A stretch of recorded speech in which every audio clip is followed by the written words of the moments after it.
Hi, friends. Welcome back to another episode of the unofficial companion podcast to HBO Max's, because that's, by the way, the name now. I think we said HBO Max last time too, though. So we used to. Yeah, that's true.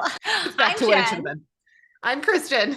And we are the Wall Street Skinny, two lifelong friends, former investment bankers, and teachers who are here to break down everything in your favorite show, from the finance to the romance, and to give you the skinny on what's real and what's Hollywood. Guys, we took a little bit of a break for a couple of months. We're having babies, we're having surgeries, we've had quite a few life developments, but consistently what we have gotten is every single day someone being like, when are you bringing back industry? So we are so grateful to our very devoted, very small fan base. We want to continue to grow, but we're back for you guys, and we're going to get all caught up before the next season airs. Do not fret. We're going to try to be back on a once a week-ish schedule. So even though it's been practically a lifetime, hopefully as you're listening to this, you remember what happened in the last episode. We are doing season 2, episode 7 today, which is titled Lone Wolf and Cub. And just to remind you guys, at the end of the last episode, everything with Bloom had come kind of crashing down around Harper. And she ultimately ended up seeking out Eric, talking about hitting a bid away, meaning going to try to get an offer from another firm. And I want to add, it came crashing down because she completely screwed over Rishi. She basically tried to trick him, and her boss, DVD, was on the line listening in as she's plotting with her client to screw over her trader and make him think that she wanted to go a different direction. So there is beef with her and Rishi. She's basically, I mean, as far as I'm concerned, she's out. Like, I thought that she was officially going to be fired after that episode. It turns out she's only suspended, which is insane. But I mean, she committed an unequivocally fireable offense. Yes. But this episode, so look, it opens with the sort of like the dream team, but it's basically Eric and Harper, and they're at Pier Point. It's like dark, right? They're sort of clearly there when they're not supposed to be. And they're rifling through papers.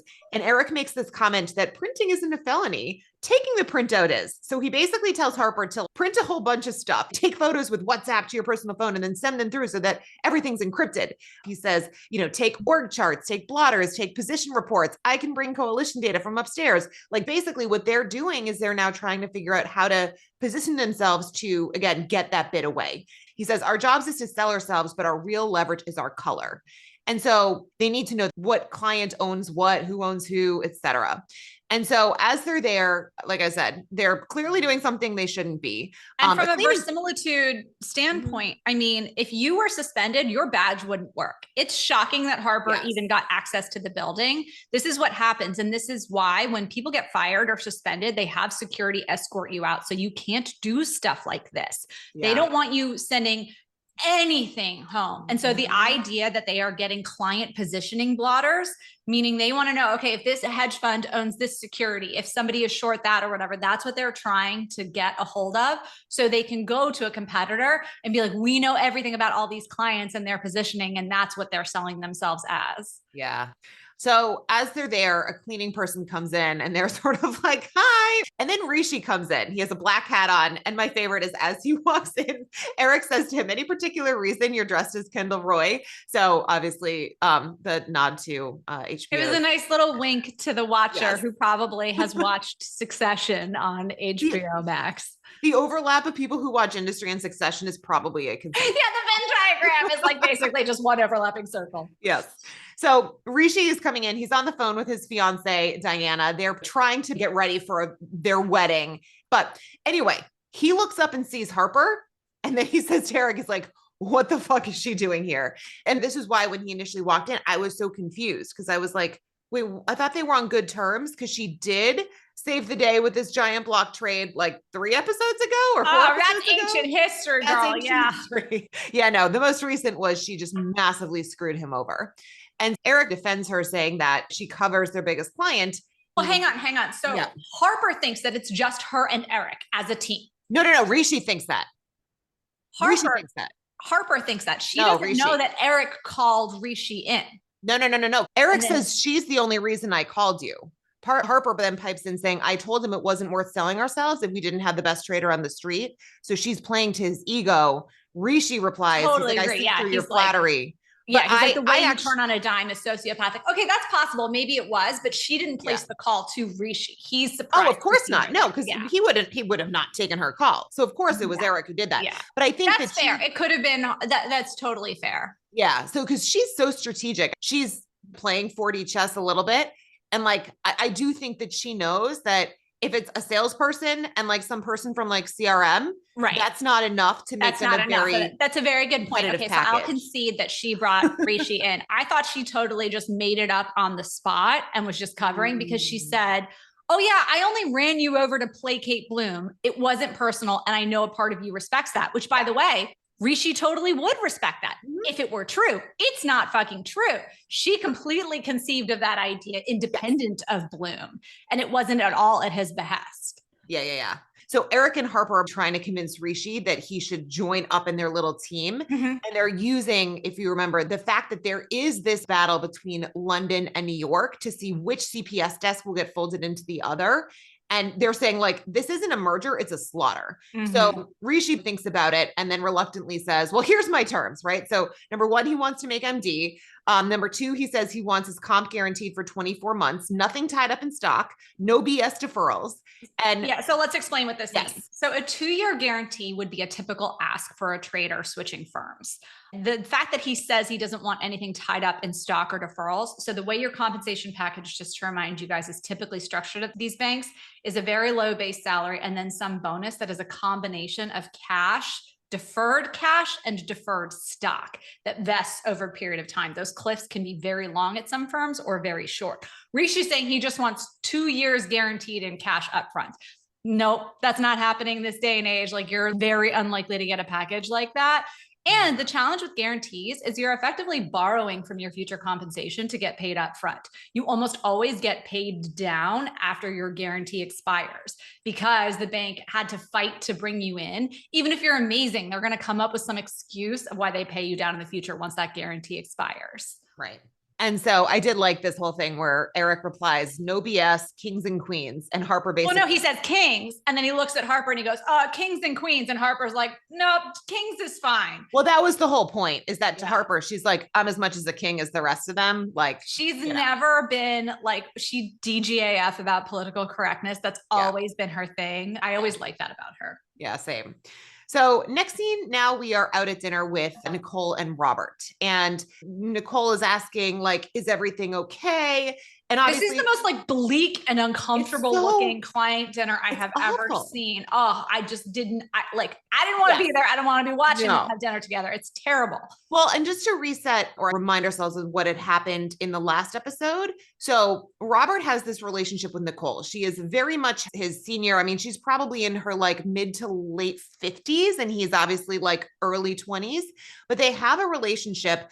Nicole has a history of sexually assaulting her coverage. Like she's done that now. She's on her, I guess Robert would probably be her second that we've seen. We don't know if anything ever happened with Daria. We thought maybe something might have happened with Daria, but we weren't sure. And then she sexually assaulted Harper. And now Robert is her third victim.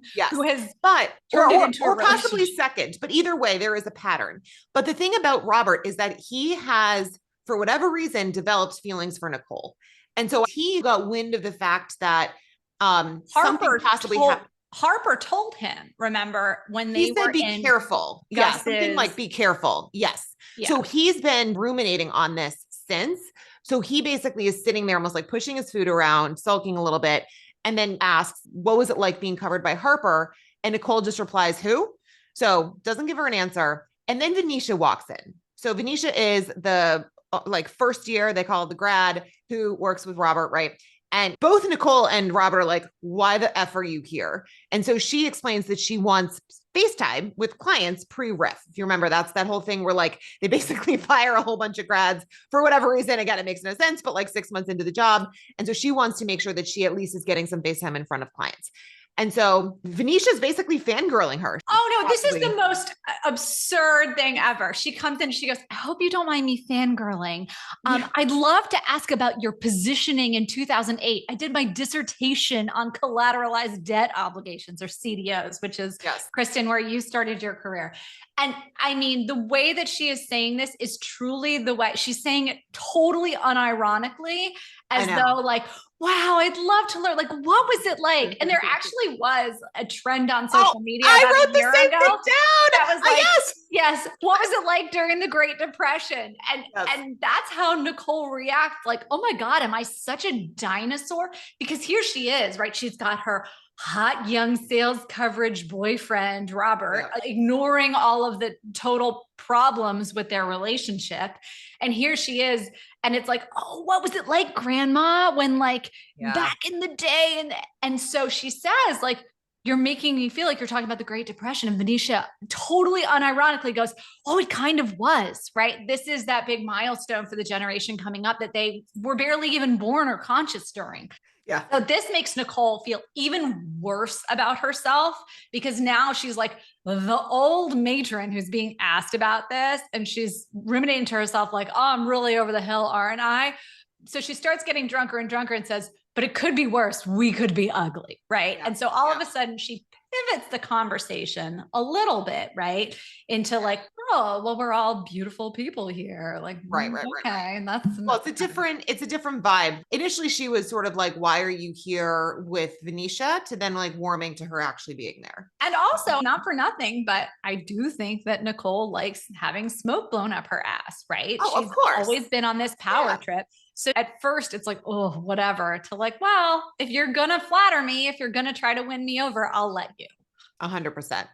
All right. So next scene, we're back with the three amigos who are still there, like photographing paper.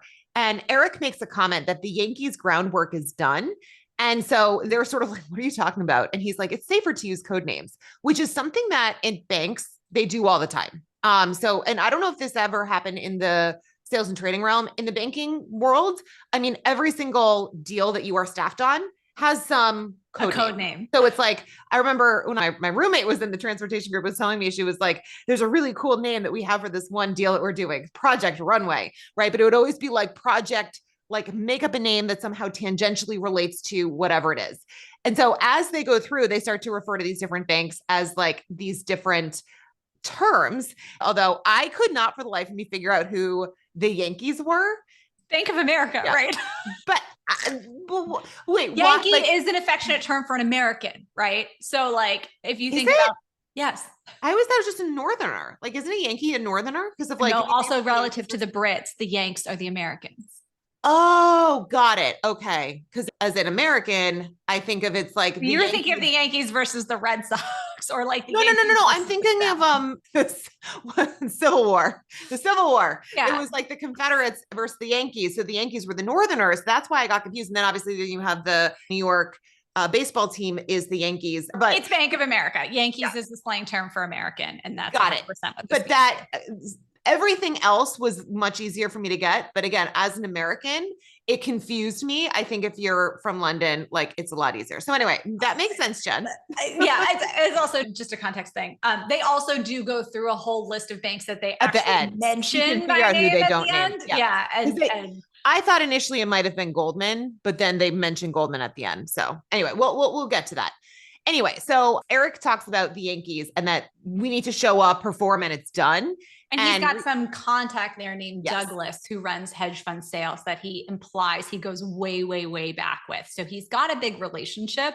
And when you are navigating a career transition, that's how you want to do it. You want to go through a friend that you've networked with, that you have this longstanding relationship with. That's how the vast majority of kind of interbank job changes happen.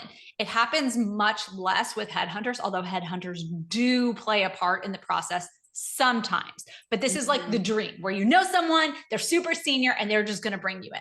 Yeah. Well, and then Harper does say, she says that she's had some calls with headhunters, and then Rishi dismisses it. Like the whole point is if you are just taking some calls from headhunters, you're not switching firms the next day. No. Whereas you're going in cold. If you're looking to jump ship immediately, you can't just be like, oh, I guess I'll talk to a headhunter now. No. Well, yeah, I mean, just like, so thinking about the process, right? First of all, she would have had some kind of relationship set up with a headhunter, but then the headhunter has to find what jobs have openings, but you have to cultivate the relationship. Whereas like, if you already have a relationship with the person at the firm, like that's almost the hardest part. So you're 100% right that Yes. But I guess like also this guy who the headhunter is, who they've been talking to, Rishi said was stealing art off the wall at Annabelle's, which I looked up and I guess is a private members only club in London.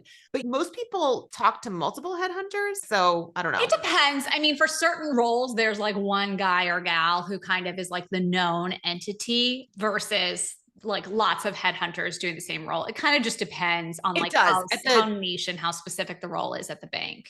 Yeah. So just to give context, because again, a lot of people who tend to listen to our stuff are interested in, for example, like private equity type of roles. And especially for like the new associate recruiting, there's different headhunters for like different firms. So you have to have relationships with multiple. Yeah, like if you're hiring in an options trader, there's probably one or two headhunters who like have established themselves as I'm the options guy or I'm the options gal and I know everyone on the street. But so one of the reasons that Rishi is so nervous is because he feels like they're putting all their eggs in one basket with Eric's contact at the Yankees. And first of all, you cannot leave your job without an offer formally secured. Okay. 100%. You will be, in Rishi's words, dead, right? And that's exactly how it works. It's always, always, always better to apply for a job when you have a job than to be starting from the beach because you have zero leverage whatsoever. And Harper's screwed. Eric's screwed, but Rishi is in good standing with Pierpoint. Yes, he's been overlooked and passed up for promotions, and he's definitely made some mistakes along the way. But like Rishi has the most to lose of Harper and Eric by going in on this little journey with them. Yeah. Well, so then Harper suggests that they message someone at, and again, her code word for this next bank is Reichstag, a German name, which is, I assume, Deutsche Bank. And Eric says, no, he doesn't want the Yankees to get wind of that. To your point, he's so worried that they're going to jeopardize this Yankees move. Whereas Rishi is like, I'm not doing this without a contingency. So Harper says she just needs an offer. She doesn't care where it comes from. And so Rishi says he's going to message the big swinging dick at Reichstag and say that the best team on the street repping Jesse Bloom is available to midnight. By the way, if you remember, Harper's not exactly on great terms with Jesse Bloom. So as they're having this conversation, she says she's going to go out and get food. And she tries to call Jesse, who is not answering and clearly has not answered her calls for a while now. Rishi and Eric both believe that she's still They don't know this. Yeah. So she is concealing from them that Jesse is screening her calls and not talking to her. And she says on her voicemail to him, I know fast aid is moving against you. So just to refresh here, he is short fast aid and he is getting squeezed. He wants the stock price to go down and it is going up. Yeah. So next really quick scene, like nothing much to see except for Yaz is at a party messaging Maxim. No, hang on. This is an important scene, actually. There's two really separate plot lines throughout the whole thing. There's kind of the sexual assault and questioning what happens along that plot line. And then there's the trio trying to hit a bid. So the first thing that we see is Yasmin hosting a party at her own home, looking totally bored. She pulls up her phone and you see this history of the WhatsApps between her and Maxim. And you can see back in the text history, he's like, I miss you, but like not too romantically. And she blows him off. And he's like, oh yeah, you'll probably reach out again when you're cripplingly horny. Blech. And you can see that she never responded to that text. And then now that she's bored at this party, she's sending him the classic booty call text. Hey, you up? Right. That's so she literally sends that to him. So she initiates the reach out to Maxim and invites him over to her house. I think that's an important That is a good point. That is a very good point. Yes. So anyway, so now in the next scene, we're back with Venetia and Nicole. They're at the dinner and Venetia just keeps blowing smoke up her butt, calling her a titan, saying how nice it is to see strong women in the industry. Robert, remember, is sober and he's sitting there and he's getting concerned. And so Nicole asks if he's written any poems for Venetia yet. Like she's kind of trying to suss out, is there anything going on with Venetia and Robert? Because Venetia's, again, she's like an attractive woman. Young, beautiful woman. Exactly. And so Nicole makes a comment like, people will go to war for her. So Nicole says, Robbie has covered me for months and I'm already bored with him. And Robert says, well, I'm bored with you. Nicole replies, no, I pay you. So I decide who's bored and when. And Nicole then, again, knows that Robert's sober, pours him a giant glass of wine and pushes it over to him, right, tempting him to drink. And he's like, let's try to make you someone who's interesting. And as this is happening, like Venetia obviously can sense that there's something weird with the dynamic between the two of them. Because again, like this is not normal converse. Like, I'm sorry, Jen, like you've been a salesperson. Like I'm assuming you didn't talk to your coverage. Like, you know what I mean? I mean, definitely I was pressured to drink by my clients. No, sorry, not that, but I mean, like, I'm but bored no with one would you. ever be like, I'm bored of her. Like, let's talk about her mommy issues. All of these things that Nicole is throwing in Robert's face. It's very much a lover's quarrel. And it's completely evident, given the way that they are speaking to each other, that they have a very abnormal relationship. Yes.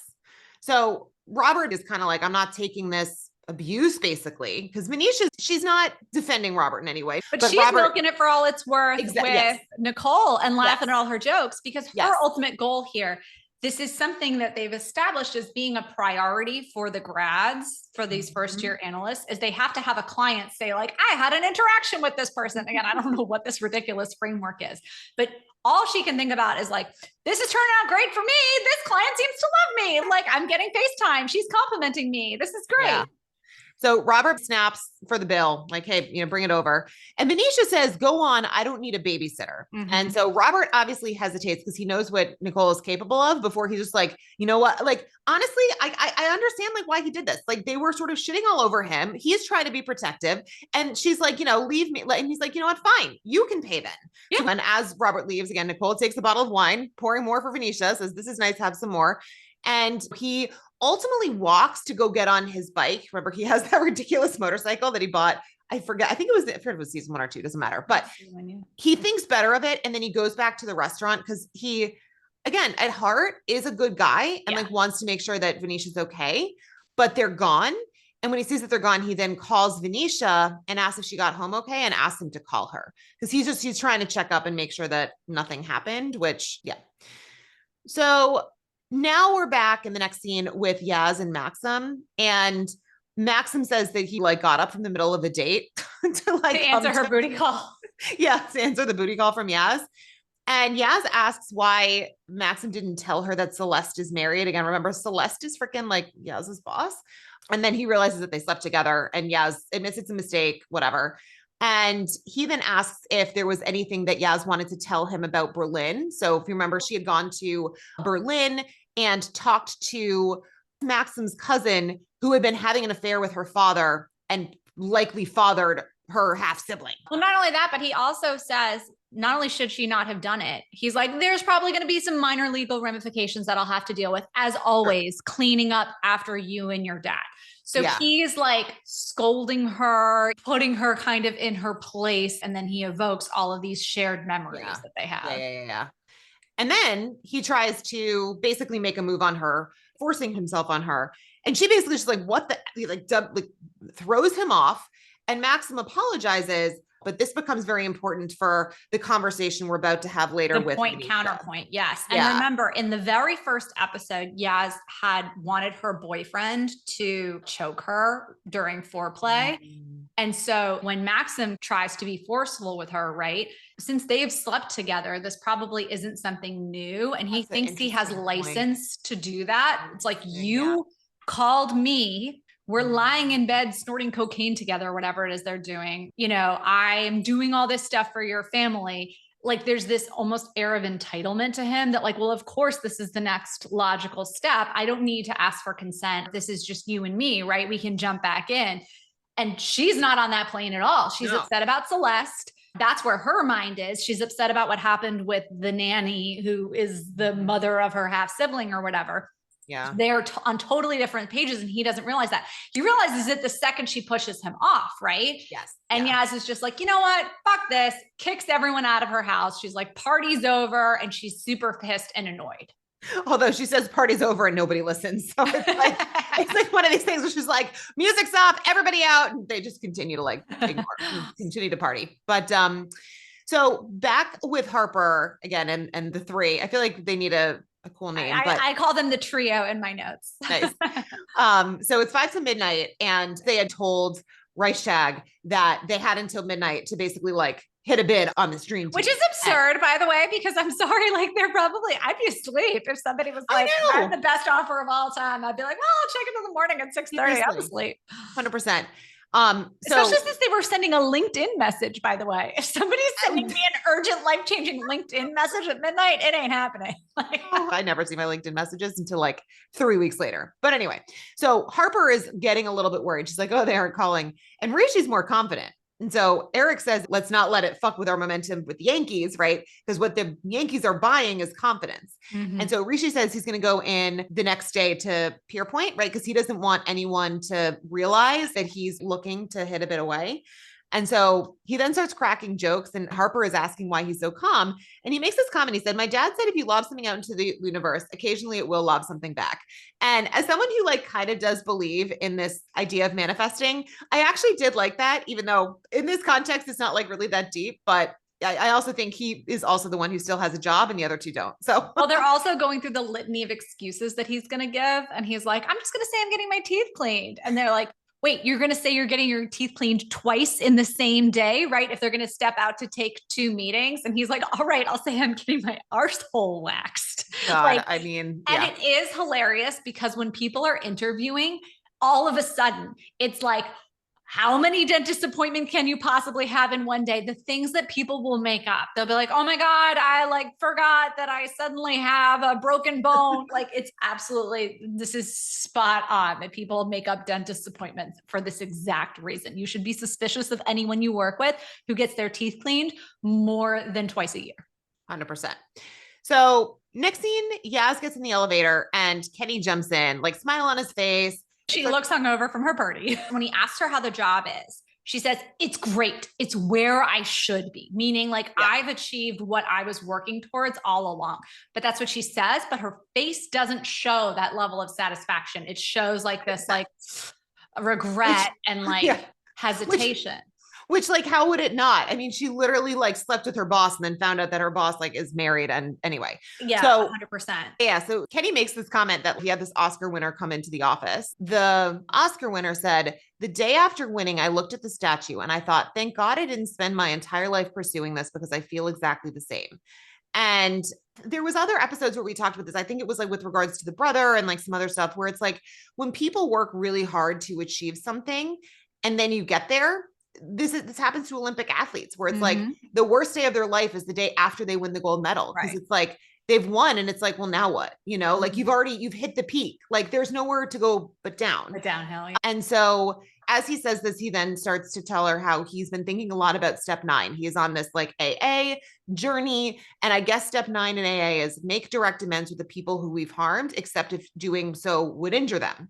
And so he says, I hope this doesn't injure you, but I'm sharing my first AA meeting 6 months sober. And then he asks if she would potentially come. And she says, well, if you tell me who the celebrity was, then I will think about it. And so he replies and gives her a clue and quotes, I guess, something from a movie. It says, I've always been interested in the stars, but I looked that up and it's not actually a real quote. I guess the closest thing that it comes to is like, there is something in Contact with where it's like, Jodie Foster. Yeah, I couldn't place that either. I actually looked it up just briefly and gave up. I wish they'd done a real quote. So again, their banks are real aside from Pierpoint, but this movie quote is not. So anyway, in the next scene, Harper and Rishi are at a meeting and they are coming in strong. And the people who are in the meeting do not seem impressed. And this is the Deutsche Bank meeting. This is not the BOA meeting. Exactly. Yeah. So one woman says to Harper, like, aren't you a little young to be talking like that? Well, Harper said something like, if I'm good enough, I'm old enough. Like, you guys want us. We're the dream team. They are definitely operating from a position of strength in this conversation. Yes. But they ultimately do seem like they are able to convince them of the worth of Harper, who is covering Jesse, and then Rishi, who obviously is a trader. Well, hang on. I think it's really important to talk about what Rishi says he brings to the table. So Rishi says that he's a dying breed. He says, I'm a prop style guy that embraces customer flow. If you guys don't want to take prop risks while serving clients, I'll head straight out that door. So Rishi truly is a dying breed because if you guys will remember, prop trading at banks was actually made illegal. And so to be someone who's taking proprietary risk while servicing customer flow is kind of like the quiet, secret dream of most market makers, right? Because at the end of the day, they can take discretionary risk with client flow. And so what he's saying is like, I'm not just an execution monkey. I'm not just quoting mid on everything and just hoping it all works out, right? I'm actually running a money-making book within this firm. That is what you want to hear. Like, And he's can you just pitching himself explain as a great trader. Yeah, and just explain for the listeners what that means by like you can take a sort of position on client flow. Like explain what that means. So if you're a market maker and a client comes in and asks you to make an offer on a security or make a bid on a security, right? You may or may not have that thing just lying around on your shelves, or you may or may not be able to hedge it easily in the market. You can facilitate that client flow by taking the other side of their trade. So again, if they want your offer on something, you can sell it to them, but then it's up to you to decide, okay, do I go buy it all back in the market and at what price? Do I cover some of that short? Do I cover none of that short? What's my actual view on this? Do I think the client is right? Do I share their view? Do I know what they're doing? Is what they're doing part of a bigger program? How can you make money off the information of that flow by strategically taking risk around that position within the limitations of what you can do? Rishi can't just go out and be like, you know what? I really want to be max short 10-year notes here and just enter into this totally levered up position that has no client flow around it, right? That's just pure proprietary trading with the bank's money. But what he can do is use the bank's capital to strategically take risk around that client flow. And so having that mindset is an old school mindset. That's how the traders who kind of came up before the Dodd-Frank era think about things, because they learned how to trade in a world where taking proprietary risk was not only legal, but encouraged. And then they've had to operate since in this changing world of, well, you can only take risk associated with kind of pre-hedging client flow or like reacting to client flow or facilitating client flow. And so it's a selling point. Like that's the kind of thing coming into a conversation where I do think a firm would react favorably. Obviously, Rishi has a lot of bluster and bravado associated with it, but like he's kind of saying all the right things, right? Like I'm an old school guy operating in a new world and I know how to do the best of both. Yeah. Anyway, both Rishi and Harper have done their job. They've sold themselves. They nailed it.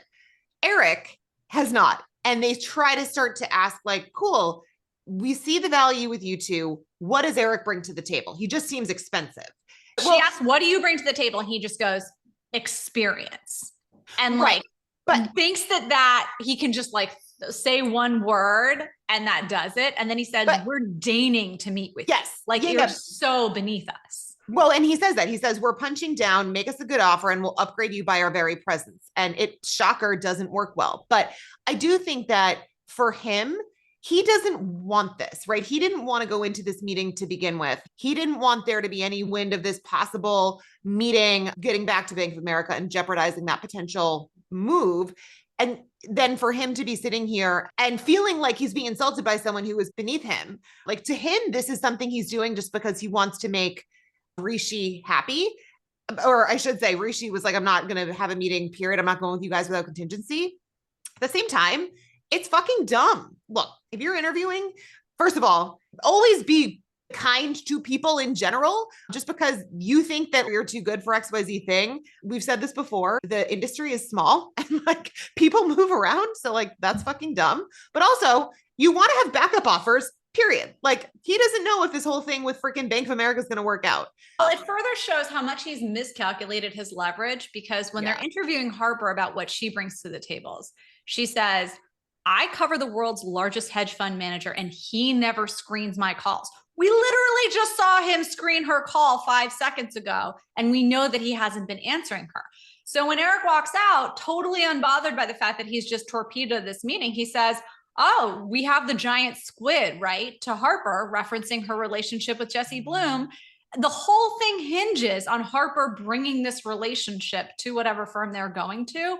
And so she hasn't told anyone that things have gone south with Jesse. So all of the leverage mechanics in this are totally off and based on the fact that none of these people in this trio actually trust one another whatsoever. Yeah. So as they walk out, clearly Rishi and Harper are pissed and they're just like, what the fuck, Eric? And Eric makes excuses, whatever. And as he leaves, Rishi says to Harper, don't let that dinosaur go off piste. Oh, I think I misread that. Off-piste at the next meeting. It means skiing off the trails. Oh, I've never heard that word before. This is pretty sad, but whatever. I learned a new word. And so Rishi says that if it goes south, he's going to tell the Yankees it's Rishi and Harper, and Eric is an expensive hanger on, and that it's basically the package of the two of them. So Harper says we'll be Yankees. I'm sure of it. There was one other detail from this meeting that I wanted to cover that I want to get back to. Yeah. One of the pitches that Harper makes is she says, the other European banks are morgues, which is actually true. Like when thinking about a cross asset, especially a US dollar denominated rates type business, the American banks definitely have the advantage. But she says, why are you paying 3 or 4 execution monkeys in 4 different time zones, a bar plus, when you could pay a small global team with real relationships half that all-in number? So the pitch that they're making here as well is saying, why are you going to have this like fractured structure? And again, a bar, which to be fair, I'd actually never heard as slang. I'm assuming that's $1 million. So she's saying basically that you're going to have all of these different teams. And so you can kind of back out what number they're looking for, right? If they've got 3 or 4 people, so let's call it 4 people getting paid $1 million in 4 different time zones. Oh, so $16 million. Right. Okay. So I'm saying if it's the 3 of them, I'm guessing she's saying less than half of that. So half is 8 right now. They're basically asking for somewhere on the order of magnitude of like $4 to $8 million for this team, which is like the type of guarantee you'd get for like a primo, like this is a huge fish that we've landed who's going to really drive our franchise. So they're asking for like a premium price on their team. They aren't pitching themselves as like, oh, we'll take whatever you get for them. They're asking for like 2010 numbers as far as like what they'd be commanding. I mean, she's an associate, right? A third-year analyst. Rishi. Third-year analyst. She wasn't even promoted yet. So yeah, exactly. That's so wild. It's like probably it would be like $1 million for her and $2 to $3 million a piece for Eric and Rishi would be like what she'd probably be asking for. And $1 million for a third year or like a first year associate. That's absurd. Yeah, that's absurd. I mean, it's funny. We post on Instagram sometimes because like people will ask like, what's the going amount for like analyst, associate, VP, and the numbers are not freaking mysteries. Like these are well-known ranges, but it's funny when we get like such pushback from people like $500,000 for VP. Like, no, this is literally in the public domain. This isn't some mystery, but yeah, $1 million for a third. No, just no. Just no. If you're at Jane Street, maybe, but a bank, no. So anyway, this all sort of wraps up. Rishi goes and says he has to show his face at Fear Point. And Harper then takes her phone out because again, she's still trying to get Jesse. Freaking out, right? Because everyone keeps saying this all hinges on your relationship with Bloom, which she doesn't have. Right. So, but again, she lies cool as a cucumber. I mean, it is unbelievable, like how she's able to just completely. As Rishi said, she's sociopathic. She, to me, again, I don't know the correct definition and like how to tell if someone's a sociopath, but Harper's behavior is that of a sociopath as far as I'm concerned.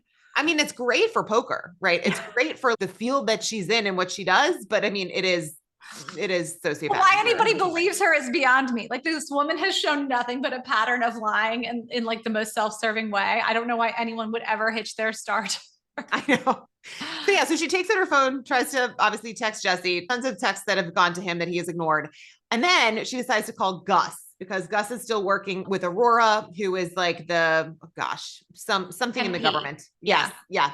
And she asks if he's heard anything about the contracts with the NHS, remember, because that's a huge deal for this Fast Age short that Jesse has on. So she's trying to get inside intel so she can like share it with Jesse. And she literally says, have you heard anything that might be material for the Fast Age share price? I know. I mean, the word material, like they are hitting you over the head with this so hard. But she says, I'm not asking for anything illegal. Just what are the whispers? And Gus is like, it is illegal and unethical and deeply, deeply stupid. Yes. So she then asks to speak with Aurora. And Gus replies, Harper, what fucking line are you on? Because like the shit can be monitored. He goes, I'm going to do the biggest favor I could do and hang up.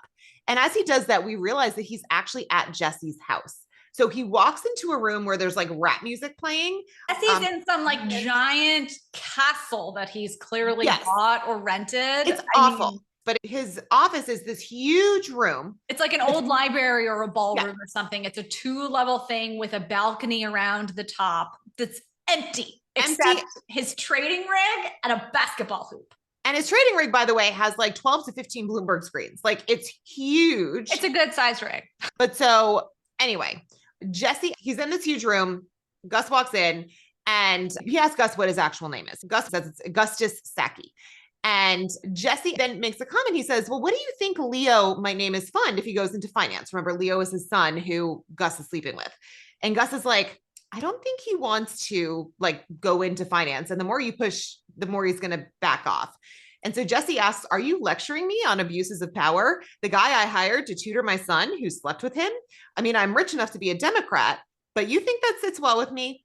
Gus apologizes. And Jesse then says that he's been drifting long enough, meaning Leo. He'll either follow me back to New York City or I don't know, I'll cut him off. Isn't that what people with means are supposed to do with their unruly kids? As it turns out, money couldn't buy it without a network.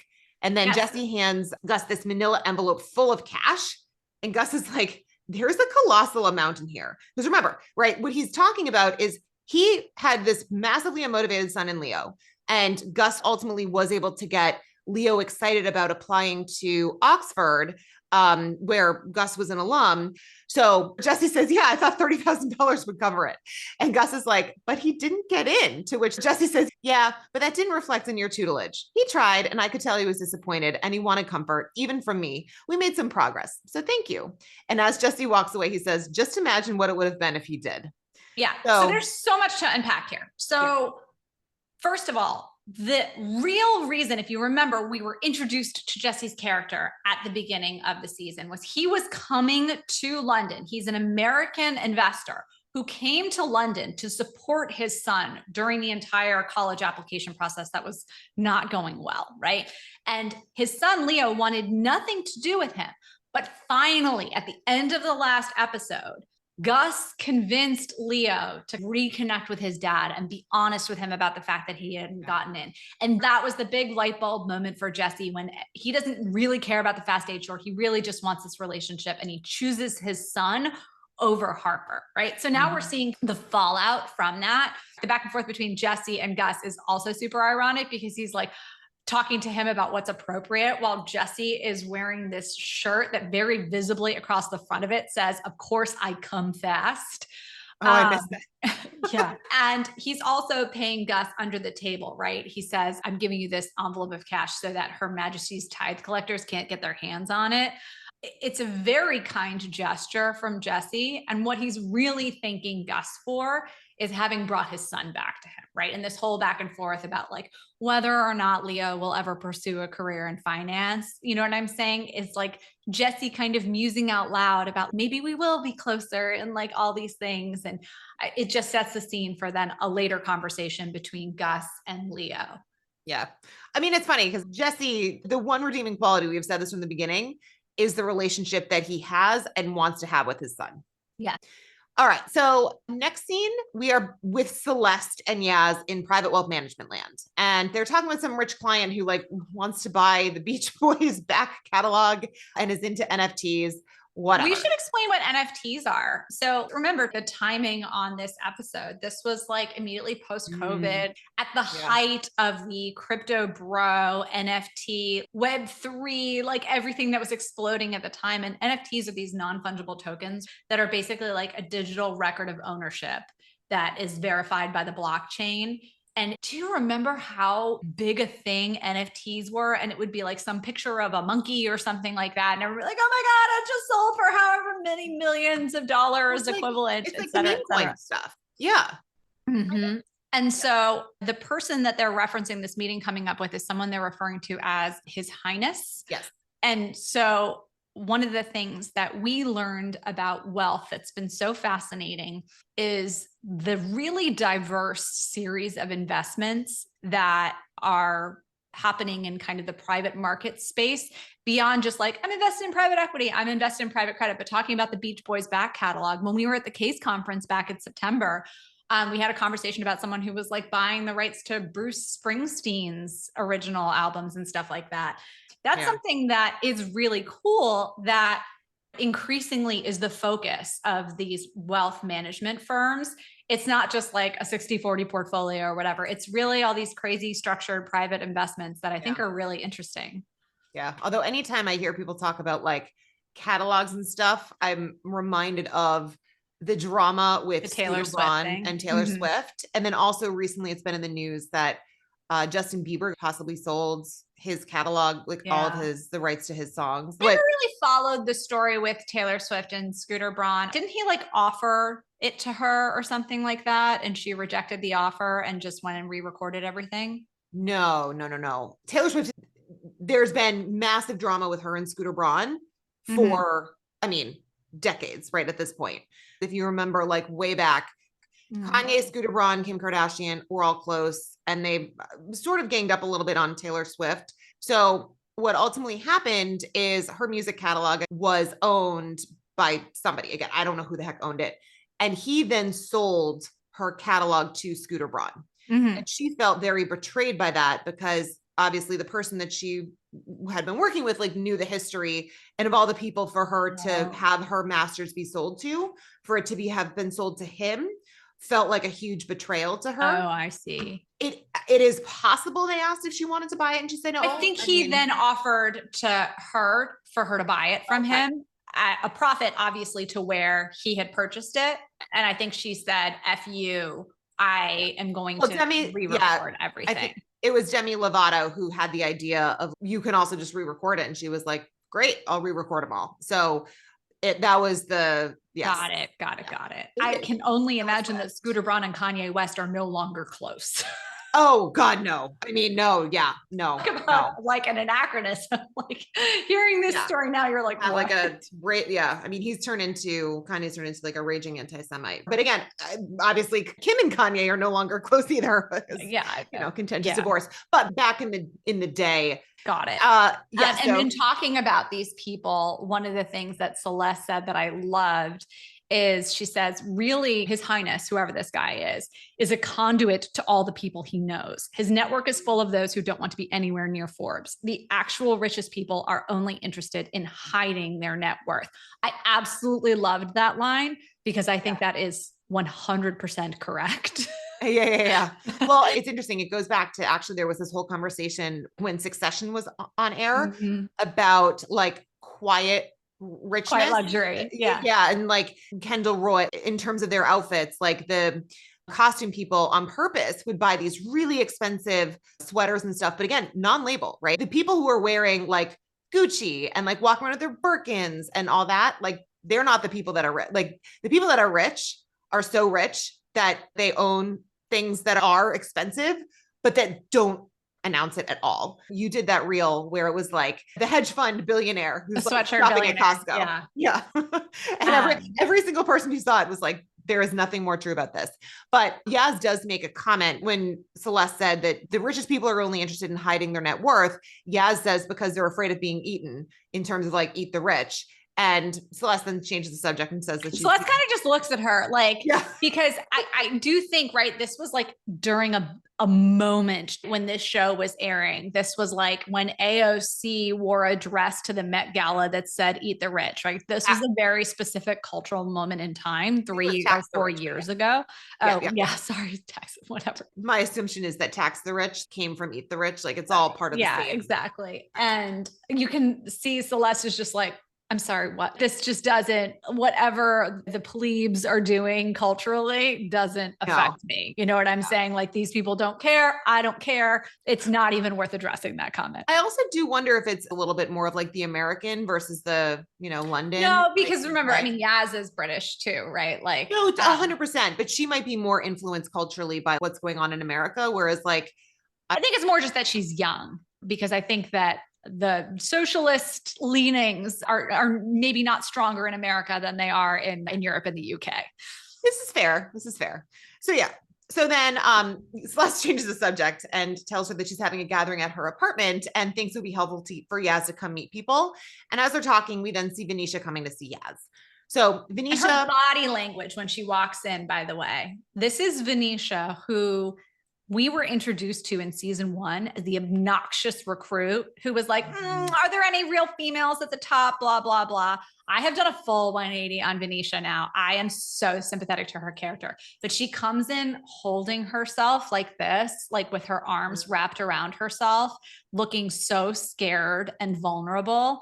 And Yaz is just like, oh, like, why do I have to come talk to you? I mean, but again, Yaz hated her for the longest time. I do think she like softened a little bit towards the end. She did. But Venetia is this idealistic young person who hasn't almost been like beaten down by the realities of the real world and like the shit that gets thrown at people. And this was like almost her first exposure to like something pretty bad happening. And so she comes and is telling Yaz about how Nicole assaulted her. And Venetia says that she stopped it before it went too far, but she thought that it shouldn't go unsaid or unreported. And Yaz then sort of giving her a non-believing look was like, are you sure it was an assault? And well, also when she says it was a she, you can see that Yaz is visibly surprised when she says a client assaulted me in the car. There's so much with Yaz where Yaz is the worst person to be telling this to because Yaz just slept with her female boss and also was just basically assaulted by Maxim. She says, just assault is a sliding scale, especially if you stopped it. And Venetia was like, well, I don't think it is, because my assumption is like she's sort of using in her mind like what just happened with Maxim, right? That's correct. So, I think she's directly referencing what just happened. But remember, she's got her whole long story of what she's endured, not only with what just happened with Maxim, but what would happen with Kenny. Yeah. So she says, we've all been there. And Venetia's like, she tried to put her hands between my legs. And Yaz then says, I don't know. If I were to call every unsolicited advanced sexual assault, then I was assaulted yesterday by that metric. And Venetia is like surprised. And then she gives her these sincere wide eyed. She's like, oh, you were? Like, oh my God, tell me your story. Like, are you okay? Yeah. And then Yaz asks if she a big client, to which Venetia says yes. Yaz asks if she ever has to see her again. Venetia says she doesn't know. And Yaz is like, well, Riff is right around the corner. I think there's your answer. Look, cynically, it might even help you. You strike me as pragmatic. And she gets up and then she walks into the meeting with the prince. So again, this is such a wonderful scene. I think it is so nuanced and shows just the level of complexity. They've set a generational divide almost between Yaz and Venetia, even though they are so close in age. They're a year apart. Yeah. Right. But they truly are like the old guard, kind of what I think the industry was more like when we were coming up through it. Yeah. And the attitudes now from young women coming into the industry being like, I have very firm boundaries. This is not okay. I've been raised in an era where you're taught to speak up about these things. And Venetia is so sincere and so sympathetic because, I mean, we didn't see the incident, so we don't know, but we have seen Nicole in action before. So we saw it with Harper, so we have an idea. That's every reason to suspect that what happened was 100% sexual harassment. Yes. We have no reason to think that Venetia is exaggerating or whatever. And yes, all she can think is like, A, you don't understand how the world really works. B, stop exaggerating. Like, not everything is a big deal. And C, hey, maybe you can use this to your advantage. Have you ever thought about that? Which, by the way, is what Harper did. Which is what Harper did. And remember what Yaz did in her conversation with, who's her MD? Hillary Wyndham. But he told her that she should do that because she had the conversation with Hillary about what Kenny did. And Hillary was like, well, if you want to stick around post-Riff, I hire team players. So it's interesting because Yaz's first instinct was to brush it off. But then when push came to shove, she was trying to decide if she should make a big deal out of it. And then she was actively counseled, don't fucking do anything. And so now she is giving the same advice because I think has totally internalized the institutional response that Pierpoint has encouraged, right? So she has gone from being the outsider who is trying to break into the culture of Pierpoint to now being the person who is passing along this toxic Pierpoint culture of like, this is just how life goes. This is just part of the job. And hey, if something bad happens to you, trying to use it to your advantage. This is utterly insane. Now, looking at this through a 2025 lens, looking at this through like a 2012 lens, it's just so interesting to see how they've really captured both of those dilemmas through these characters so beautiful. I love this piece of writing. Yeah, same. All right. So now next scene, we're with Gus and Leo. And Leo is talking about how he's actually really enjoying hanging out with his dad. And he's really happy that their relationship is improving. And he thanks Gus for helping him feel like he could do things on his own, even if he did fail. And anyway, that's just going to set the stage for a scene a little bit later. Well, also, I mean, when Gus lets him know that his dad is like, maybe he'll one day come join me in finance. Leo says, I think his life making sweeping predictions about the prices of things based on people's fear and greed. I think it genuinely might be one of the most asinine ways of spending your hours on earth. So much for Jesse Bloom's dream of this kid taking over the family business one day. You never know. I mean, he's still in high school. He's got 4 years, 3 years. I feel like, isn't it in the UK? Like it's 3 years or something, but yes, I agree with you, but I feel like also people change their mind in college. Oh, he's still so young and such an idealist. Yeah. All right. But so next scene, we're on the trading floor and Venetia is talking to Kenny. Like she went to Yaz. Yaz wasn't helpful. Still with that body language, that like very vulnerable, like scared body language. Yes. But so she is telling Kenny what happened. And so Rishi comes in. DVD asks why he's late. Rishi lies, says he's at the dentist getting a tooth filled. And then Kenny comes over to talk to Danny and he asks if they can talk. And so he says that he wants to go to a quiet place. Hang on. Robert is watching this whole interaction with Kenny and Venetia. And you're hearing these little snippets of their dialogue. He's saying, leave it with me. And Robert is starting to suddenly panic and think about what's happening. But I think one really interesting detail is that we have this view of Robert looking over his shoulder at this interaction, but we can see his monitors. We can see his screens. And he has so few things going on his screens that you can see the background, the PurePoint logo on the background. And I don't know if that was deliberate or not, but if you are a salesperson or a trader and you have so few things open on your screens that you can see the background, it means you're not doing anything. Like you're not busy. He has one client. He has one client and it's Nicole.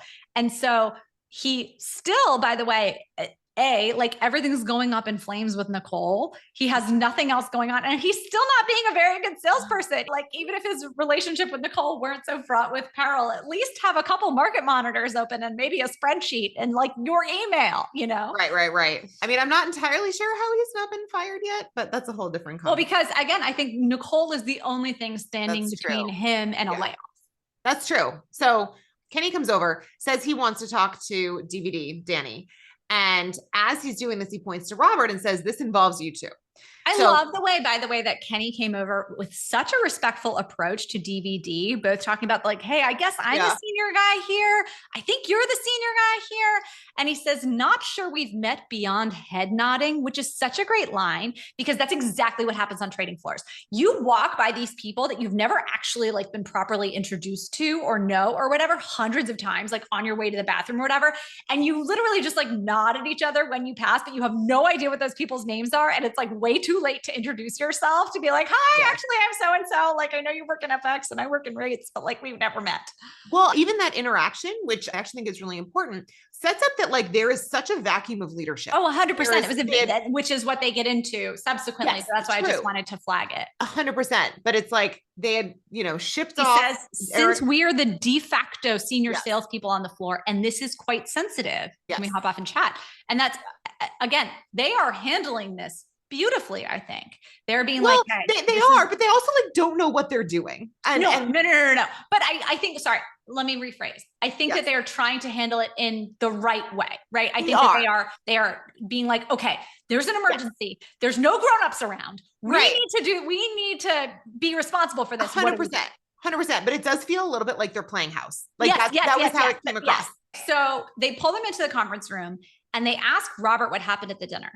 And I think that the evolution of the scene is really interesting and we can go through it line by line. But what I noticed was effectively they seemed suspicious of Robert the whole time, which to me rang a little false. I wrote the exact same thing down. I said the fact that they're interrogating him doesn't make a lot of sense. Poking holes in his story. Because his story made complete sense. Everything he said, he was like, so let's go through it. So they say, Robert says, I wasn't drinking, so I left them to finish up and pay the bill. And then when I got back, they were gone.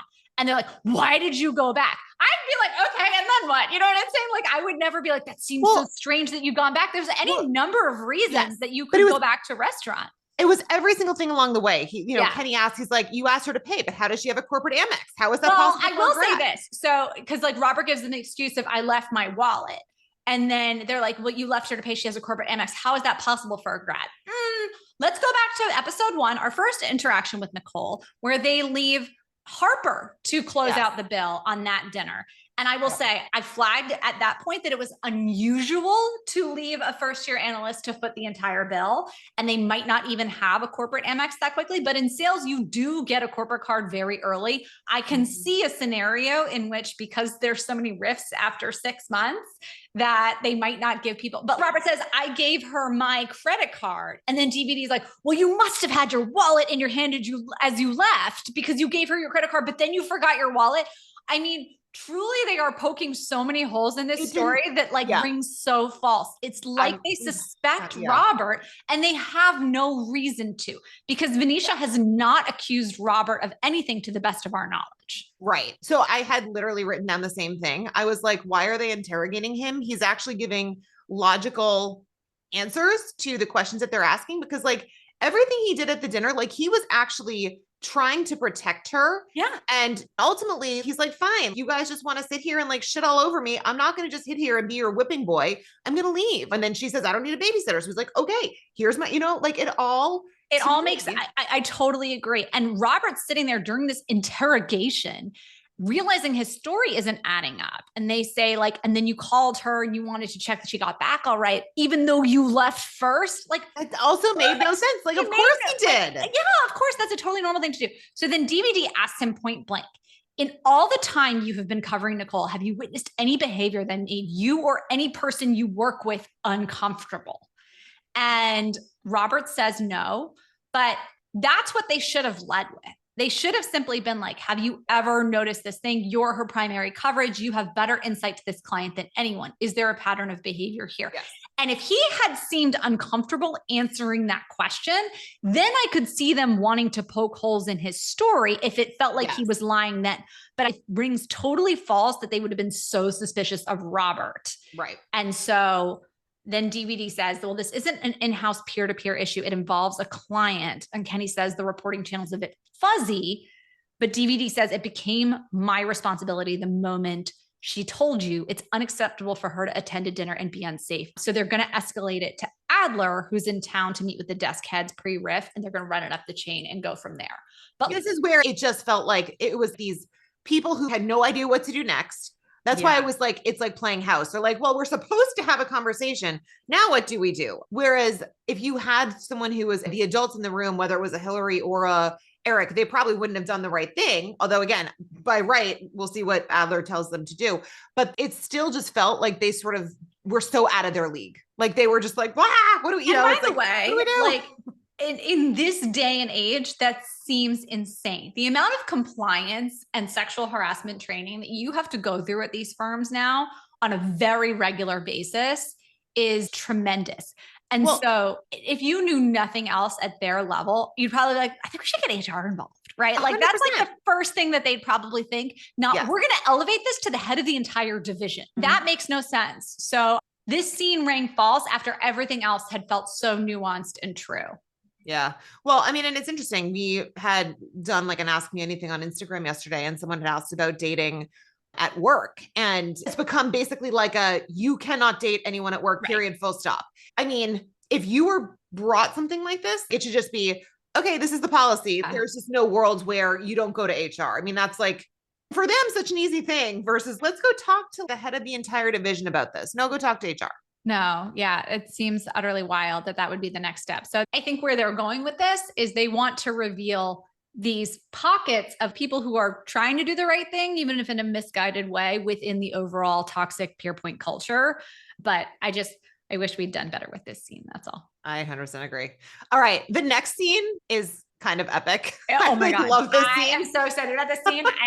Yes, this might be the best scene. Like, this is what we've been waiting for like an entire slow season. burn. All right. So Next scene, we're with the Yankees. And Eric is talking to this guy, Doug, who's the father at his girls' school, right? And it's such classic private school parent stuff that they're talking about. It's like, are you getting your money's worth? Like, oh, my wife handles like the grades, like I'm doing this, whatever. Well, Eric jokes, I handle the culture, a little bit of Pixar, meaning his wife is dialed in on the girls and their education, and he's sitting them in front of a TV having them watch Toy Story. 100%. Yeah. But so initially you just see Eric, the way that it's framed is just Eric talking to someone and you assume it's Doug, but then you see that both Harper and Rishi are there and there's other people. So it's the same kind of setup that we saw with the first team Reichstag, but now they're talking to the Yankees.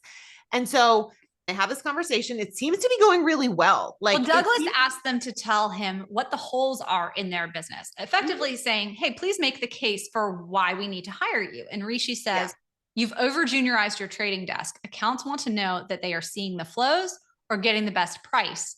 You can't be neither. And it's 100% true, right? What you're competing on as a bank is either you're competing on the best prices or how much information value your clients are getting from you and they're willing to pay for them. But you can't give no information and you can't give terrible pricing. And so he's trying to make the case for paying up for a big senior trader who's going to deliver all that. Yep. And then Eric says, you're right. You need our dynamism because reputations are burned while they're enjoyed, meaning you constantly have to be working to maintain your reputation rather than resting on your laurels, which is the most ironic delivery of that line possible because at that exact moment, in walks Daria. This is like a jump scare out of a Well, no. They say, Daria, she's the new MD on the team. Eric is literally mouth agape. Like his jaw is on the floor. Harper too. But so Eric says that he had no idea that she was in the business. And Daria says, yeah, she took 18 months off for maternity leave. Now, I just want to also flag this, which has nothing to do with the Daria of it all, but the discrepancy between the rest of the world in maternity leave. By the way, I mean, I'm now 34 weeks pregnant, so having kids is on my mind, but 18 months, the US is maybe 12 weeks if you're lucky. She doesn't work at BOA yet. That's why Eric thinks she's totally out of the business. She took 18 months to raise a child and is now but that's standard. I mean, that's standard. That's not standard paid maternity leave in the UK. It's not 18 months. It's 12. I'll look it up. It is high. But she wasn't working for this firm.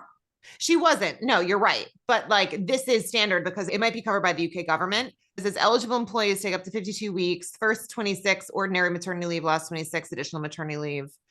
And it can be taken 11 weeks before the expected week of childbirth, which by the way, I mean, that is the full extent of maternity leave in the US is that 11 weeks. So, right. All right. So 18 versus 12. There are countries where it is up to 2 years, 18 months to 2 years. I think some of the Scandies have them. That's probably true. Yeah. But still, the point is there is no firm in the US that gives you a year. The best I've heard in the US is 6 months. I do want to be clear. I don't think she was getting paid by a firm that 18 months. She was probably getting paid for a year. Agreed. Yeah. So that's fine, right? A lot of times people will take their full year and then take extra time and it'll be unpaid. But the fact is that it's not abnormal there to, by the way, also then just walk back in as a freaking MD. That would be much harder here in the United States. That is not done. Oh, yeah. So it's a cultural thing. It's very, very, very different. Mm-hmm. Anyway, so she says, I haven't officially started yet, but I heard you were in the building and I didn't want to miss out. And then she says she was just talking to Jesse Bloom. She says, we've all been trying to convince him to stop out of his short. He's hemorrhaging money. He calls our desk for counsel nonstop. We're a team here. I love this for Daria. This is the coldest revenge imaginable. I'm so happy for her. Because remember, Rishi and Eric still think that Harper is his sole coverage. Mm-hmm. So Harper then asks, he's still running it. He hasn't stopped out, which seemed kind of dumb to be asking because this is giving away that she has not talked to him in front of the other two. Of course. Yes. I totally agree. And Daria then adds a jab to Eric saying, didn't know we were adding to our senior relationship managers. Eric, didn't they send you upstairs? Yeah. And so Doug, the guy who Eric has the relationship with, says, look, I'm just going to cut the mustard here. You're helping us materially just by being in the room. We've been in negotiations with the competitors, CPS team. Let's call them Shogun. they're back to like the code names. And as he says this, I'm sitting there thinking like, okay, so which one is this? Are we talking like Nomura, Mitsubishi, Mizuho? Yeah. And as he says that, he says, is that problematic? I hope not. Anyway, they've been chasing us on terms. Inviting you here, well, kind of, we knew that they would get wind of it. Hopefully this will spook them into signing. Daria's going to run the team for us. Frankly, we're tickled pink at the prospect. He then looks at Eric and says, I'm sure another opportunity to collaborate is just around the corner for you and me. And Eric laughs and he's like, what did I ever do so that you would fuck me like this, Doug? And Doug just says, if the roles were reversed, I'd applaud you. So should you. Eric replies, touche, you fucking prick. And Daria says, no need for handbags, gentlemen. You know the rough and tumble of this business. Douglas asks, anything else you wanted from these three? Daria replies, nope, got everything I need. So meaning her revenge. Yeah. So I don't know. I loved the scene. It was a total assassination. This is the most cold-blooded thing imaginable. I'm here for every single minute of it. Now, we had our issues with Daria. Like, Daria by no means came away squeaky clean at the end of season 1. But like, did she necessarily deserve to be tossed out on her ass when at the end of the day, what she did really want was like the team player camaraderie where like everyone is sharing accounts and information. And Eric and Harper are these super territorial faction based, I eat what I kill mentality, right? I don't blame Daria one bit for doing this. And this is 100% something that would be done, would be to interview other people, scaring people into taking a role. What happens more often than not is it's not so much interviewing people from outside the firm to scare other people outside the firm. You interview people outside the firm to scare the people internally or to vet the people internally that you're promoting for a job or moving divisions and things like that. Yeah. And you would make a big show of like pulling everyone into the glass office and it's the muckety muck from another bank. And so then the person who they're trying to put their thumb on the scale with their decision internally feels rushed to make a decision. Yeah. But I mean, look, I still root for Harper and I'm rooting for Eric. Like I still want them to win, even though they're absolute horrible people. So in the same vein, I still was like, go Daria, even though I don't even like her character. I just really, really loved the revenge scene. There are no good guys. This is an amazing revenge scene. It was such a surprise. And I was just like, they did it so well. A+. So anyway. All right. So in the next scene, we're back with Robert. He's outside smoking and Venetia walks up and says that she didn't know that Robert was a smoker. If you remember, Venetia had said that she smoked a little bit when she was in college, when she was very anxious and had an eating disorder and whatever. Anyway, Venetia asks for a cigarette. She lights up and Robert apologizes. And Venetia says that she thinks she was overreacting for bringing up the whole event. She feels stupid. And she says, to be honest, I have no idea how to feel about it. And Robert says that he doesn't think that she overreacted. And he's surprised that they just let her out of the room. And Venetia's like, yeah, they don't have the protocols in place to deal with it. To which Robert replies, there's a bit of a leadership vacuum, which is 100% the case. Hillary, I don't know, like he's out with COVID. We're not sure exactly. He's like very ill. Like something is wrong with Hillary. And then maybe it's beyond COVID. Because like in the beginning of the season, you saw him and like he was very paranoid about getting COVID in general. And then you kind of assumed that he had COVID. But like, honestly, now it almost seems like he has like cancer or something. But they said something. Yeah. They were like, he's out on extended leave. Yeah. Yeah. So Venetia then says to Robert, I think you knew, right? Because it seems like initially they have a good thing going. And then now she's sort of accusing him. She's like, I think you knew. Robert says, excuse me? And Venetia said, you heard me. You don't have a normal relationship with that woman, the way you spoke to each other. And Robert is just like, well, I cover her. It's a deeply personal relationship when it's successful. And Venetia says, bullshit. She spoke to you like you were her toy, her plaything. And Robert says, so did you. And then he apologizes that anything happened to her. And Venetia says, that's all right. You couldn't have known that would happen. Not like you sent me a concerned voice note or anything. Now, I didn't love this because like, I don't blame Robert for it happening. I don't know. I'm the whole gotcha moment of this voice message being like, oh, you knew. I'm totally with you. The thing is Robert is in a lose-lose dynamic with Nicole. No matter what happens surrounding this relationship, nobody wins here, right? Like nothing good can come from this. So to your point, I don't know what Robert was supposed to do. Was he supposed to, the second Venetia sat down at the table, leap up and say, this woman is a sexual predator, stay away? His relationship with Nicole is way too deep and complex for that. And his relationship with Venetia is too complex for that. That's simply just not realistic to expect. He has feelings for Nicole. Nicole is hurting him and has hurt him. And he's hurt by the reveal that she had molested Harper. And so I don't think protecting Venetia was at the top of his list. He was more worried about himself, but he showed a level of concern for her that I think is, quite frankly, more than most people might have done in his situation, because I don't think it's a guarantee that she was going to attack Venetia. Like, no. First of all, dumb question. Who's to assume that they would both share a car home? I mean, it seems so extreme, by the way, that this woman is such a sexual predator that she's assaulting every single person who gets in her orbit. It's very bizarre. Yeah. Like, especially because she seems like she has a relationship with Robert at this point. Right.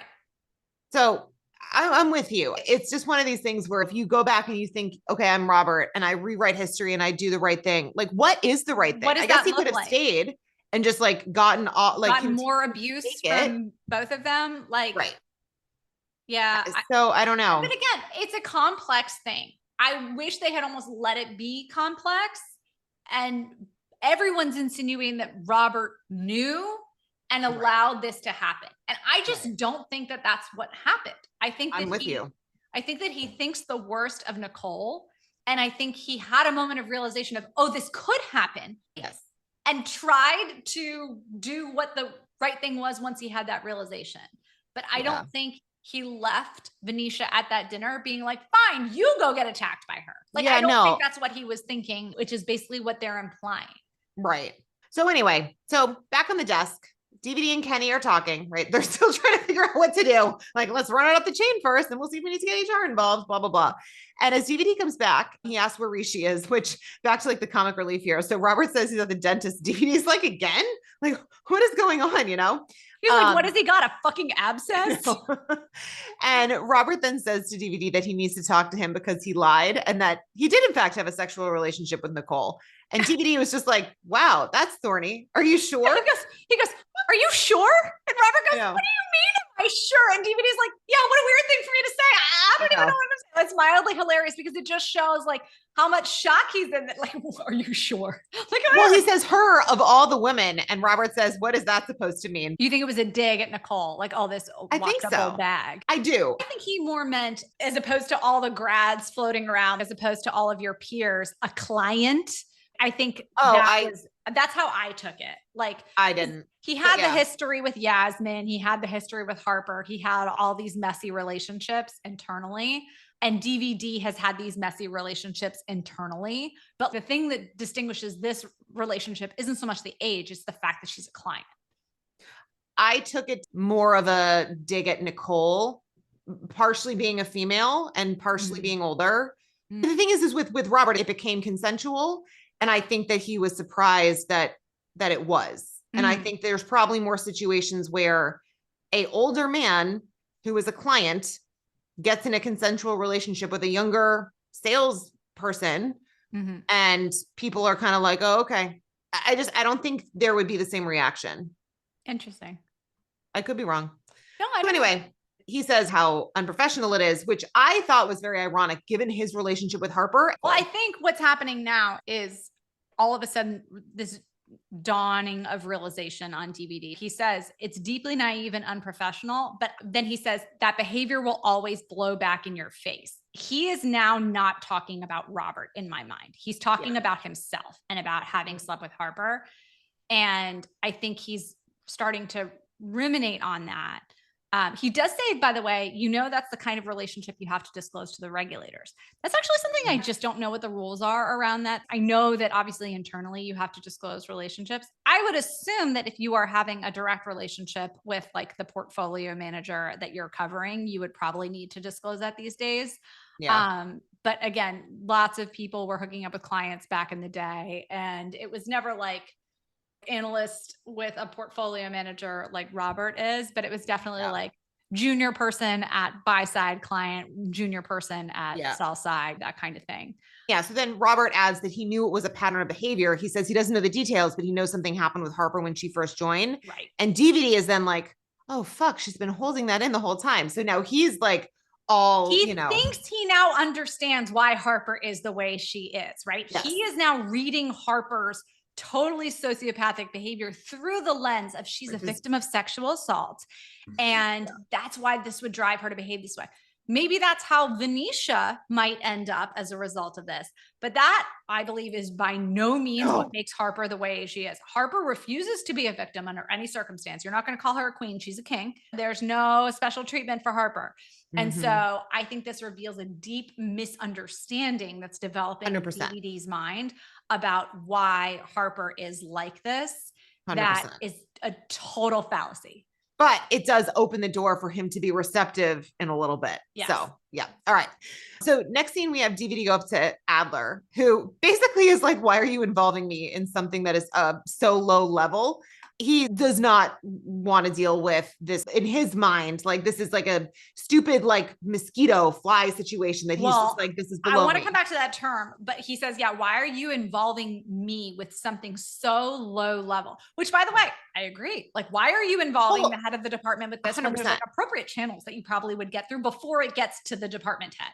100%. Like, well, and he says, if you want to manage, then make management decision, take a course of action, which again, DVD was pissed off that he was not made MD. And he says that he's like, well, if you thought I was ready for management, you could have promoted me as promised. Like, in exchange for betraying Eric, by the way, that's what he was promoted. That's why he was promised that. It was for stabbing Eric in the back.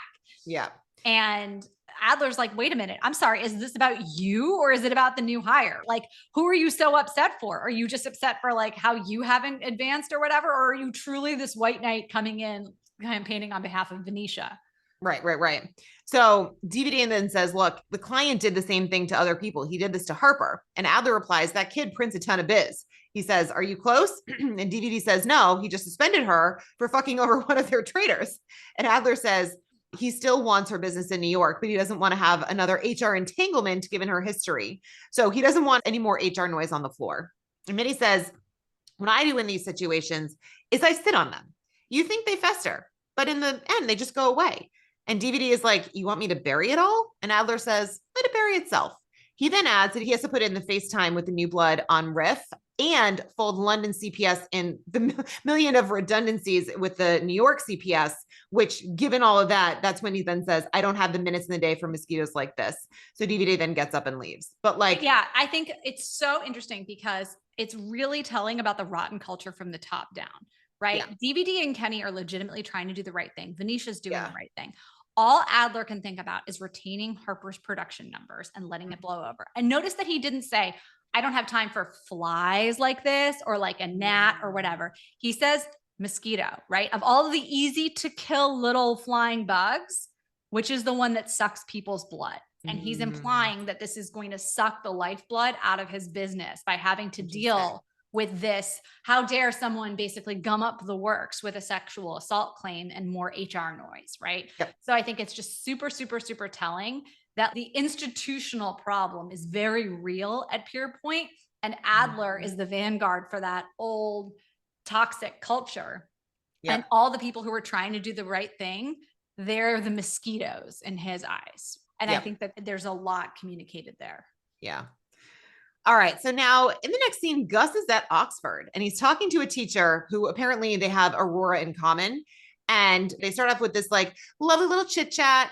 And then in the chit chat, what he's really revealing is his total reverence for the political realm and his total disdain for the hedge fund and financial services realm. He's talking about Aurora and how amazing it is that they're together and how much he loves her politics.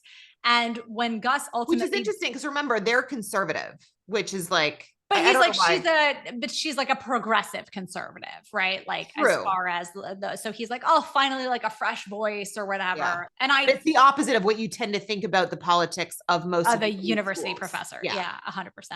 Gus starts talking about Leo and he starts to plant the seeds that like, hey, there's this really great kid who didn't get in.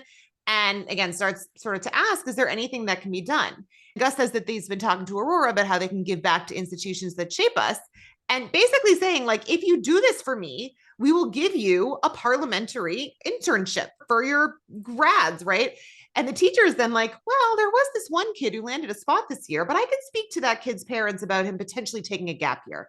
So basically, Gus is here working and pulling the strings to get Leo into Oxford. And as he says this, he makes a comment at the end. He said, I always had you pegged for politics. So you do see Gus like successfully politicking here. This is insane though, by the way. I mean, maybe I just have no idea about like the inner workings of university admissions procedures, but the idea that after admissions decisions have been rendered, that you would be lobbying to free up a spot for someone with offerings. You're not offering a $200 million building in your name. You're offering like an internship, a summer internship for some of the students. I mean, this is utterly shocking to me that this is the kind of thing that they think would work. I could be totally wrong, but like I remember hearing about how the founder of D.E. Shaw gives $2 million a year to every single university, a year, every single university that he might want his kids to go to try to reserve a spot for them. Like that's the bar you got to clear. I think it depends on maybe the amount of leverage the politician has. I mean, right now in the US, we're seeing the current administration make Harvard's life epically miserable. But so I agree with you, especially with like regards to some random who assumes she's like similar to a senator or a congressperson. Yeah. You know, like that's what I assume that she is. I don't think getting someone like a internship there is going to move the needle here in the US. I'm 100% with you. I do think if it was like the prime minister, then I could see maybe, but the fact that like people can be bought and bribed is not surprising. It's not surprising at all. I just think that the bribe isn't serious enough. I went to high school with someone who has an entire school at Harvard named after her family and who did not get into Harvard. So it takes a lot. I think it's just 100%. A lot more than an internship. That's all. I agree with you. I agree with you 100%. But again, he found the right person to bribe. But also that it would be like a random professor. But maybe I don't know enough about Oxford. And so our British listeners always do a great job of educating us. Speaking of which, I had 2 questions for our British listeners, or maybe you know these references, Kristen. But the entire screening that Leo is given is the professor anxiously confirming first, like, well, he's smart, right? And Gus is like, yeah, he's smart. And then he's like, okay, but he's an OE and a PLU, right? Meaning he's one of us. I don't know enough about Oxford culture. I'd love to know what those like insidery terms mean. If you know them, Kristen, I'm all ears. But no, I don't. So yeah, if anybody who knows, let us know. Okay, so now next scene, we're back in London with Eric, Rishi, and Harper, and they're at a bar drinking. And Rishi says to Eric, I don't know why we brought you. And Harper says, don't talk to him like that. You know, she's defending him. And Rishi says to Harper, you're a catastrophe. Like, I swear you're cursed, which also potentially not untrue. He then says he's going to go back into the office. And Eric says, we can't pretend this didn't happen. Pierpoint finds out 5 minutes from now, 5 minutes ago, Cat's voided bag. So Harper asks, what about CS, MS, JP Morgan, Barclays, etc.? We can try them, no? To which she adds, some crazy cunt is going to hit some lazy bid and will have us. And Eric says, no, the chatter from today is going to materially hurt us. Desperation reeks like cologne. So the fact that this happened today is going to get out. So DVD then calls Harper, right? He's all worried about her, wants to check in. Like, I know you are. I know why you are the way you are. I finally figured you out, right? He's having this crisis of conscience after talking to Adler. He's sitting in the bathroom, right? There's this scene where he's looking at the graffiti on the doors and one of them says like, look left. One says, look right. One says, look up. Well, and it just says wanker. But that's what Hari saw right before he died. Yeah, but like, I was like the whole like, thing. This place is out to get you. Like, you unlock the secrets of the place, and the secrets are is the place hates you and doesn't want you and doesn't want what's best for you. Like, he's having this like total reawakening spiritually, where he's reorienting his entire moral code. Yeah, but Harper realizes what's happening and tells him to come meet her at their usual spot, right? Knowing he's going to come and see her and Eric and Rishi having a drink. Well, she's going to out Rishi no matter what. So that's total bullshit to pull on Rishi, because Rishi was about to go back to the office, put his head down and just pretend he had a bunch of dentist appointments. So this is a huge betrayal of Rishi above Eric and her. Like, who cares really if Eric's seen interviewing from senior relationship management? But as far as DVD knows, Rishi just has an abscess in his tooth, you know? This is fair. This is fair. Well, she is gambling a little bit. I do think she sees his disgust and turning on almost like the establishment, like turning on the culture of Pure Point. So I think she thinks she's like, I've got this. Yeah. So I did think she was going to try to F them over initially, which is not really what she does. Like she's trying to convert him. But I initially thought she was trying to screw all of them.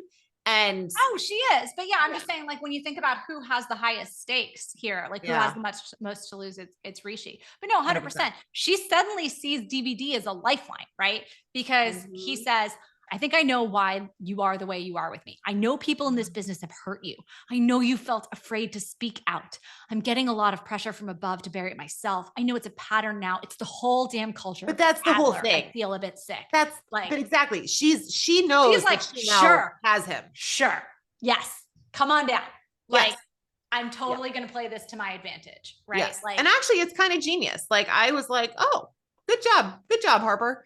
But yeah, so when she comes back, this is where Eric confronts her about the fact that, like, how did they not know that the Yankees covered Bloom? Like the fact that they had been trying to sell that they own the relationship, that was a lie. And Harper says, well, I did think he cut me loose, but as ridiculous as this sounds, the fact that he hasn't stopped out of Fast Aid means I'm still in his head. He's not the type that wants Daria style parrot of broker, no coverage. He wants edge. He wants someone who can say definitively, I know for certain. Do we agree? Do we think that the fact that he hasn't stopped out of his short means that he hasn't gotten over his relationship with Harper? I don't. I think she's scrambling for scraps. Psychotic. She's a total sociopath. But I also think she's trying to spin and cover for herself. This is her in like defense mode, trying to like, you know. I think she believes it. I think if she were truly in spin mode, she never would have admitted that she thought he cut her off. That's actually a good point. This is a good point. But yeah, so next scene, and this is also like, I thought kind of almost like a full circle moment, similar to like what happened with Daria. But the next scene, Kenny walks up to the PWM floor and knocks on the glass door, you know, while Yaz is in a meeting. Kenny says to Yaz that he knows that Venetia came to her with something serious and her response was disappointing. And that from the outside, it looks like she was trying to silence her. And Yaz is just like, are you fucking kidding me? Because the irony of this whole thing, and we talked about this earlier, is that the reason that she was sort of almost like conditioned to give this advice is she wanted to freaking out Kenny. And she was basically told not to, and to be a team player. So the fact that now he's the one lecturing her is like so ironic. And so she screams at him, again, calls him a narcissist, and then walks away.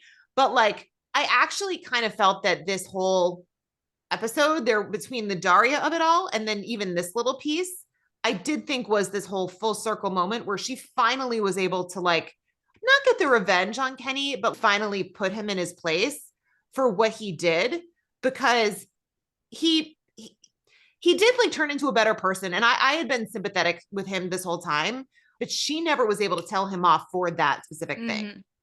She never got satisfaction. Yeah. But anyway, I did like that little, that she finally was able to say it. And he kind of is like, oh yeah, she's right. I mean, that was sort of his reaction. He says, you're right, as she's walking away, but she doesn't want to hear it. She doesn't want to give him a chance. Yeah. And then of course, off camera, we have the dialogue between Celeste and the people she's meeting with. And she says, I think you're too good towards steady income instruments, too many bonds. Sports washing objectively works, but buying a big chunk of Chelsea football, and then it like fades out. So again, just along that theme of what actual trends are in the investing world, she's basically saying, let's not talk about boring fixed income investments. Let's talk about buying part of one of the biggest sports franchises in the entire world. And so they are doing a great job of keeping track of kind of what the trends have been in that private capital market space. Yeah. Okay. So now the next scene, we're back at the bar, and DVD shows up, and Harper knows that DVD is again angry at Adler. And so as he walks in, she says, join us. And she also says that she knows that the competitor, the Yankees, have gotten a rival CPS desk so that there is a hole that's going to need to be filled. She says, we need to secure this down. We have hours, not days. You can keep flirting with Adler, or you can join us and take what's rightfully yours. So she is basically preying on the fact that he feels unfulfilled and he feels betrayed by Adler. And Eric pipes in and says, I can see Bill's point of view. Why promote a blind acolyte when he can just get you to do more work for the same money? Which is so true, by the way. Like, that's what happens. It's these battlefield promotions where you get more responsibility, but don't necessarily get more pay or a better title. Or the title. Yeah, that's why so often within the financial services industry, the only way to unlock your compensation potential is to switch firms, because that is what people will do. Why would you promote someone who's just doing everything they ask you to do when they're and seems perfectly happy to go along with it, right? So Harper says, ultimately, your loyalty is what cost you. And then she says, you're still drinking buddies with a guy over at Shogun, right? And so this is where it was definitely confirmed that they were talking about Nomura, because in season 2, episode 2, he specifically mentions Nomura by name. And so she says, you still hit up the Slug and Lettuce with those guys? And DVD says that he knows everyone there, that they've been making overtures to him for months. And so Harper says, the floor is yours. So DVD now has his own demands, just like what Rishi did before he got involved. Oh, and his demands are wild. Yes.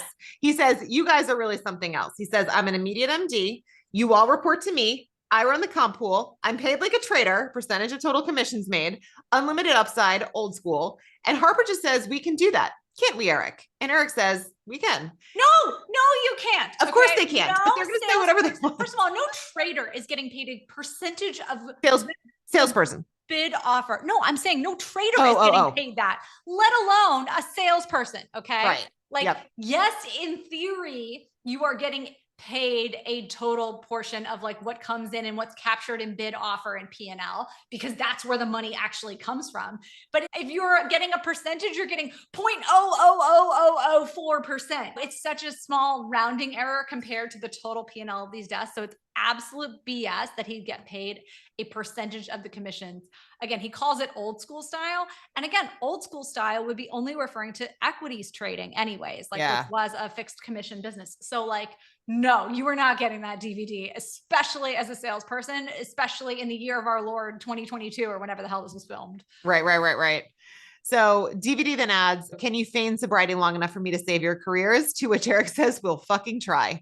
So DVD gets up and he walks out and says, I'm going to make a call. And at this point, Eric just laughs. And as he walks off, he says, isn't it lucky that no one is ever satisfied?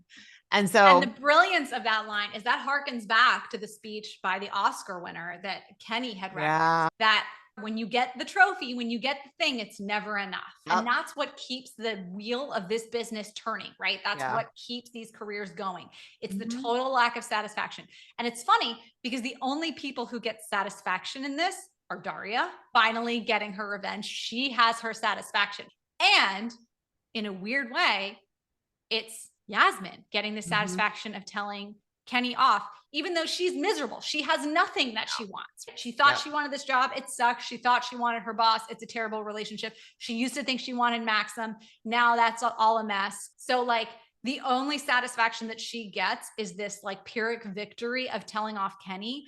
And it's like, if Kenny were still a super rotten person, there would be satisfaction in that. But what satisfaction can you really get from telling off this person who's completely humbled themselves, acknowledged 6 months sober, like, like has had a personality complete 180. Exactly. Right. Can there really be any satisfaction in that? And how satisfied can Daria be really? You know what I'm saying? So like even the satisfaction of revenge is such a hollow and empty one. So I thought that was brilliant writing, having that be like the cherry on top of the episode. And I thought this was a great episode. I'm so glad we're back. I love this episode. Yeah. I was going to say, I feel like we should like bearish on. What? Oh, bullish and bearish. Oh God. Eric, like he was a senior relationship management position. He was in such a sad little corner. So I feel like he has the most to gain. Harper, it sounded like Adler wants her business. So it sounded like she had a job. Or you think I was so surprised. This whole episode was so surprising to me that like she wasn't out. Same. So the thing is like, if you're looking at what they have to gain and lose, Eric has the most to gain. Whereas everybody else is just like, okay, maybe you get a promotion. Rishi has the most to lose. DVD has a lot to lose because I mean, he is like a good person at heart. So he stands to lose his soul, whereas nobody else here has a soul. No one else has a soul. They Yeah. don't. Boo souls. Remember that? Boo souls. Yeah. Succession season 4. So most bullish on Eric just because he has the most upside, and then bearish on probably Robert, just because he has one client. I don't know where we're gonna go with Robert's character from here. I'm super bearish on Robert. I mean, Robert has been at rock bottom for a long time, and I feel like the only thing that was keeping him at all vaguely afloat was his relationship with Nicole, which is such a problematic thing. Oh God. I'm bullish on Gus. Like Gus is pulling strings, 100%. making the world turn. He's got his relationship with Leo. He's now got 30,000 pounds in the bank. Maybe he'll get more now that Leo's in. And he also did the right thing when Harper called and asked for inside info on Fast Aid. So he is using his political influence to in a way that is corrupt, right? In a way to get the kid he's sleeping with into college or whatever. Right. But it's like almost a victimless crime, if you will, because all they're doing is have some kid take a gap year. Some kid who probably got in when he shouldn't have gotten in anyway. It's taking a spot from obviously like a qualified kid, but if this is the admissions process, I'm not sure how many qualified kids are getting in anyways. But I applaud him for doing good things for the people he cares about and using his powers for at least like a limited evil instead of like a straight up evil. I have a feeling, and I don't know because I haven't watched ahead, but I have a feeling this is not the last we hear of Fast Aid and Gus's political position, because I can't imagine that this is the entirety of why they have him in this seat and they've put this plot point in front of us, but we shall see. All right. Well, we are planning to do the final episode of season 2 next week. Oh, it's an 8 episode. This is the penultimate episode. Oh my gosh. The penultimate episode. So we only have one more to go. And then we're on to season 3. So we are going to try to do as much as we can into the summer. There are a few little hiccups. So I've mentioned I am 34 weeks pregnant. So at some point, like this kid will come, and it does limit my ability to record a little bit. What better to do than watch 100% show like industry with a baby on your lap? It's funny. We were talking about maternity leave.